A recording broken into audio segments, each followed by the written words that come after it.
Evolve Beyond Borders is proud to introduce is proud to introduce Pete Tiliakos, Principal Analyst, Analyst, Advisor, HR and Payroll Futurist, and the co-host and co-creator of the HR and Payroll 2.0 podcast. Pete leverages over 3 decades of industry experience to provide unique perspectives to several podcasts, publications, associations, and events. Let's welcome Pete as he shares his insights on how modern HR and payroll creates agile, resistant, adaptable organizations. Thank you for that wonderful introduction, and thank you so much for Neeyamo for this great event. I've spoken at a few of these over the years and always had immense value, and really appreciate the opportunity to be here. So thank you to you as well for joining me, and hope that you'll enjoy this presentation. Today, we're going to be talking about organizational agility. It's what I would consider, I think most would consider the key acumen or capability that modern organizations need to remain adaptable and to continue to grow in their respective marketplaces. It's an area that I'm going to be conducting a bit of research on this year. I'm really passionate about understanding it. And so I'd love for you to follow me. You can follow along the progress of that, as well as updates on the marketplace for HR technology and payroll technology on Twitter. You can find me by my name or LinkedIn as well. And you can always find me on the HR and Payroll 2.0 podcast with Julie Fernandez. So look, we're going to be jumping in today again, as I mentioned, around the topic of agility. Really excited to get into this and to show you what I think all firms really ought to need to be working towards today in this regard. So thank you so much. All right. Let's get a start here. I wanted to put up a couple of photos here, right? This photo on the left here is how I think most organizations today are kind of navigating the marketplace, right? We hear that something along the lines of 90+% of C-level executives understand and believe that organizational agility is critical to their long-term growth and their long-term competitiveness as a business. But then at the same time, maybe only about a third of those actually organizations are ready to do that. That's a stat I saw from the Project Management Institute, for example. There are plenty out there on this topic. And you think about the idea of a third or only a quarter or a third or so of companies have achieved this. It tells you there's a lot of work to be done. So I wanted to show you this one on the left, and then I wanted to show you one on the right and the difference in this, right? And what I think it sort of symbolizes. You've got the person on the left who represents a business that might be sort of tiptoeing right through the market, not very confident about their decisions, not terribly sure what's going to come next, as we all probably can't always know, can't see into the future specifically. But you look at this picture on the left and it doesn't look confident, right? It doesn't look like they know where they're headed. Whereas the person on the right very clearly looks incredibly fast, right? Fast moving, probably very agile, most likely dominant in their arenas, right? And confident in their movements and emotions. And I think that really kind of symbolizes how a lot of these organizations are operating, right? You've got about, 2/3 on the left and probably only about a third has made it to the right. And when I was preparing for this presentation, I got to thinking about the World Cup this year.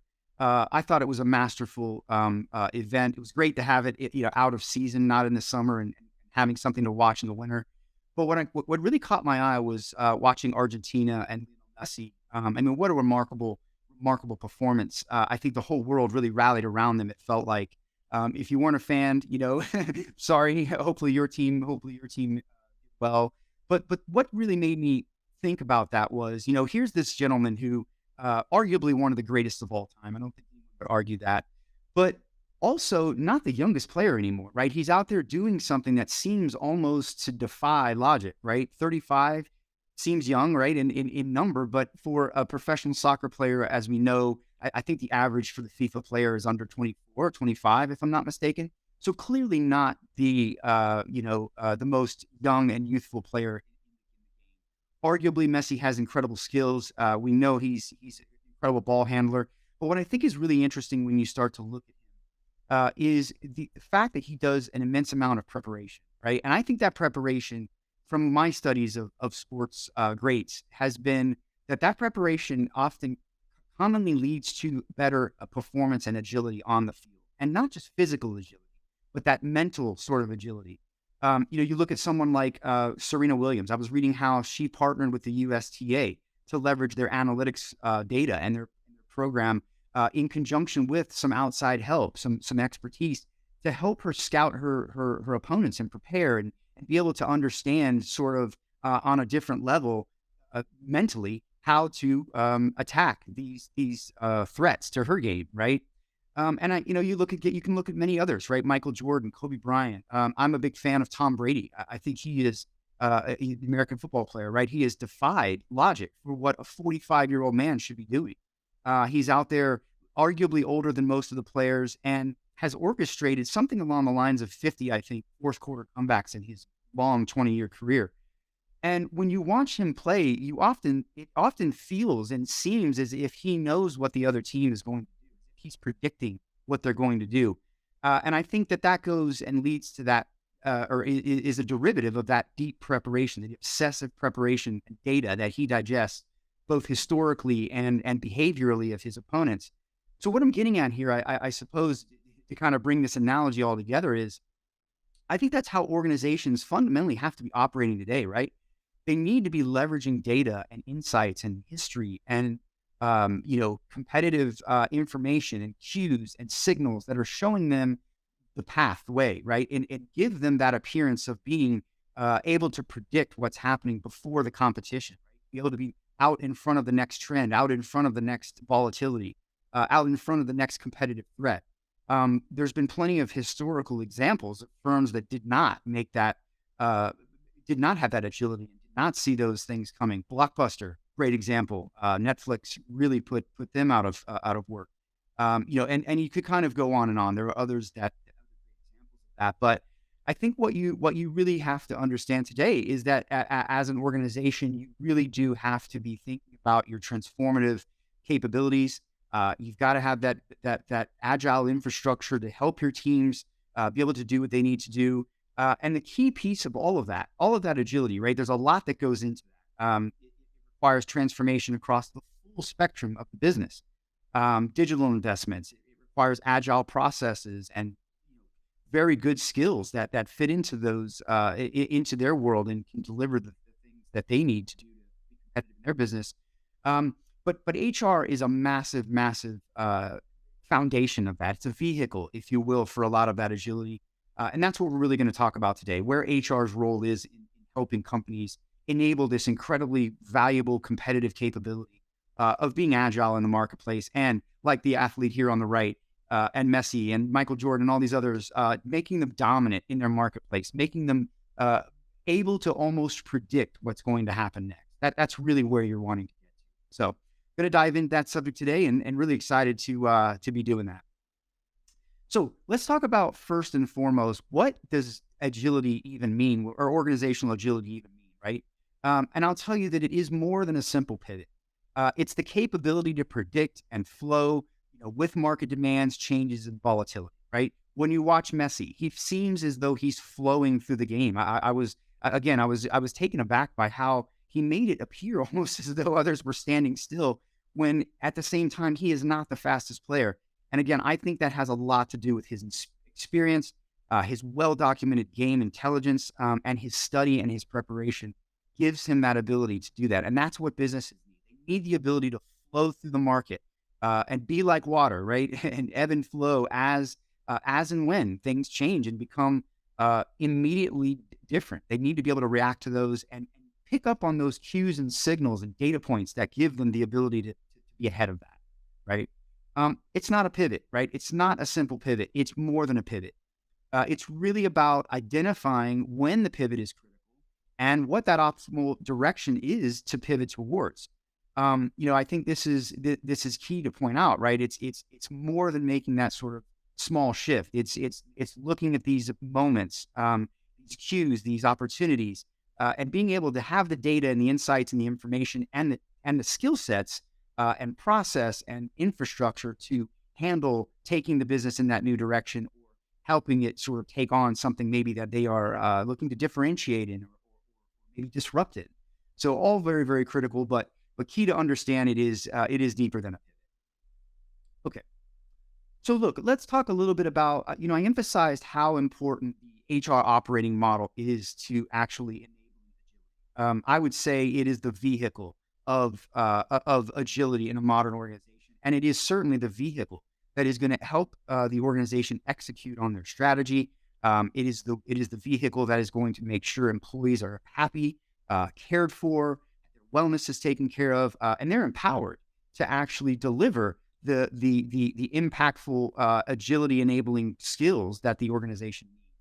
So, certainly there's a lot of dynamics that's shaping the marketplace today in terms of how employees are expecting to be treated, where the employer-employee relationship is going. I would argue that flexibility has really become probably the most valuable currency that you can offer as an employer in giving employees the ability to shape the environment to meet their personal needs, to give them the balance that they need in their life, to give them the opportunity to build on and achieve the goals that they've set for themselves, whether that's professionally or personally. And I think all of that is really being shaped and reshaping the way the role of HR and what HR does in the organization, how it's done. You're seeing a much more collaborative approach to the organization, to teams, right? It's very difficult under hierarchical sort of old stodgy org charts to be able to get work done. You need these very team-oriented groups to be able to be agile and to fail fast, right? And help you innovate quickly and attack things and be able to make that pivot and be agile.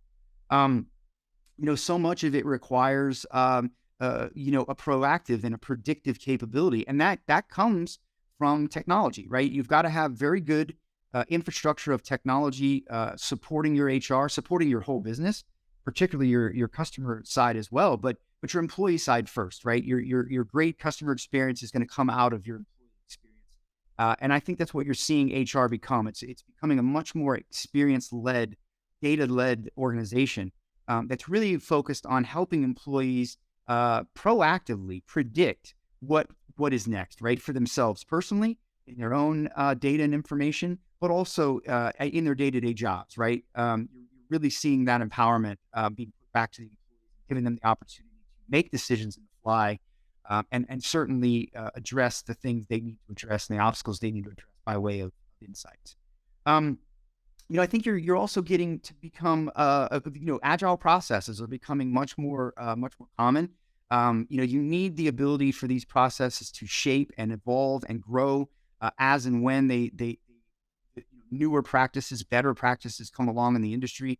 And I think you're seeing a much more agile approach to the way HR is being designed and the way they care for employees and support them. I won't touch on too much around the whole control and sort of restrictiveness of the past, but today I think you are seeing much more flexibility given to employees, much more empowerment, right? To own their data, to own their careers, and to fundamentally own their paths, right? And I love the fact that organizations are trusting employees and putting that to them and giving them the tools to really help them make those good decisions and navigate their ways.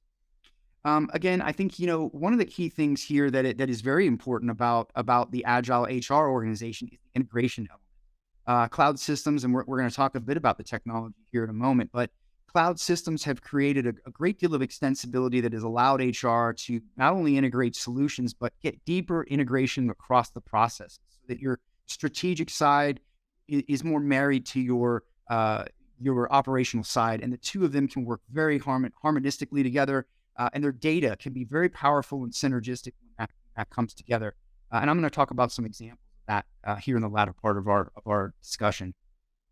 The last piece here, or the last two I will leave with you that I think are super critical, and there's more that you could probably put on this slide, but I think these are the key items that I thought would really kind of give you the context of what we mean. But I think it's becoming too, right? We're getting away from that very manual world in HR, especially payroll. I grew up in payroll as a leader in a Fortune 50, Fortune 100 organization.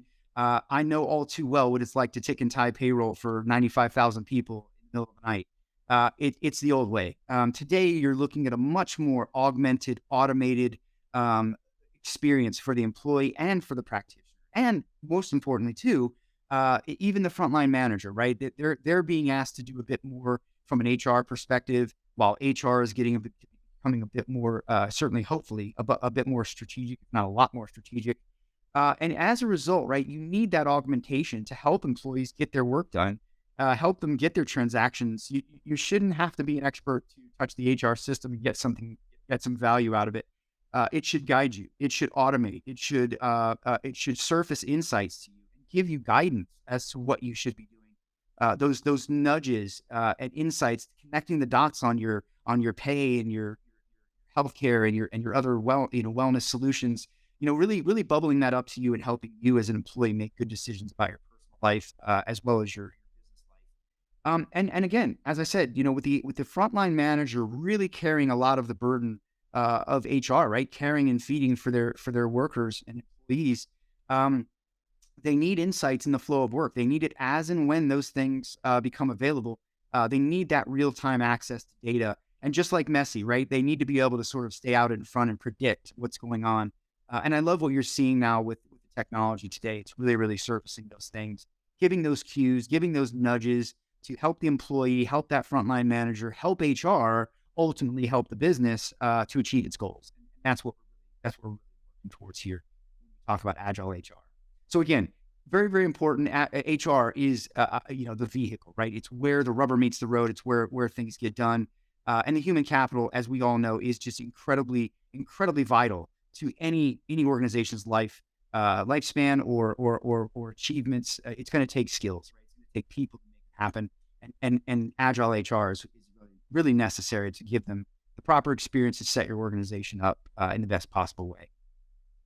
Okay, this is the part I love. I really love technology, and I love all of the innovation, game-changing innovation, what I would call it, that is coming into the marketplace and really helping both the practitioner and the employee have a different experience, right? You shouldn't have to work at doing, day-to-day transactions, right? Conducting day-to-day things, the life cycle of your employment with your employee, right? I shouldn't have to log into 50 systems. I shouldn't be, have to not trust the data that's coming from that system.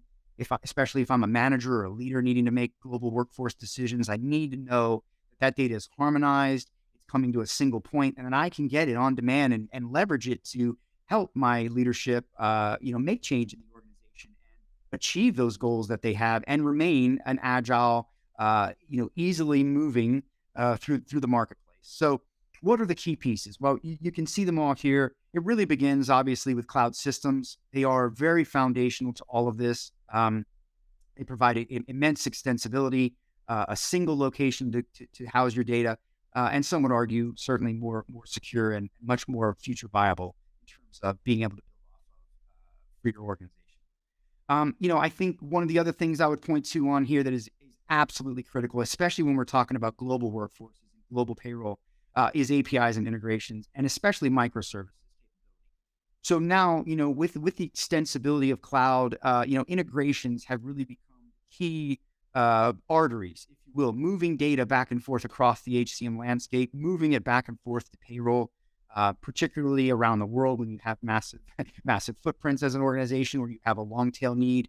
And I love the microservices capability, right? It's brought a low code, low touch, low cost way for HR to get at the small, I hate to use the word customizations, but small little things that can fill gaps in their offerings capability, and fundamentally solve use cases in their organization without a heavy IT. Very drag and drop style configuration that creates the opportunity for them to address, like I said, specific use cases for their environment. The mobile first AI enabled hyper personalized employee experience. This just goes without saying. Where artificial intelligence is being incredibly impactful is in that experience. It's surfacing insights to employees, guiding them to good decisions. It's helping them understand, how to connect the dots on career data and other information that they need. But it's also doing the same thing for leadership and managers and HR practitioners, right? Giving them those insights and capabilities. And even maybe more importantly, the machine-enabled capabilities are now making processing automation so much more advanced, to where you're getting a lot more of the zero-touch capabilities coming online, to where the practitioner then is able to focus primarily on anomalies, right? Exceptions, focus on, returning their time to more value-added activities, being a trusted advisor to the business, right? Helping them navigate their next big initiative, helping them make sense of the data in HR, and helping them from a strategic perspective their organization with skills and people in order to perform and execute on that strategy. Couple more things here I would point out are super critical in the new sort of agile way of operating. Over at the right, I would say knowledge bases, social collaboration tools, and virtual communities are going to be really key. As you're getting more and more team-related work, right? We're not really working. Many of us are not working in offices anymore. Some are, some aren't. You're looking at hybrid workforces now. You need to be able to communicate, right? If we're a team that's been brought together for a special project, a tiger team of some sort, that is, again, agile thinking, right? Throwing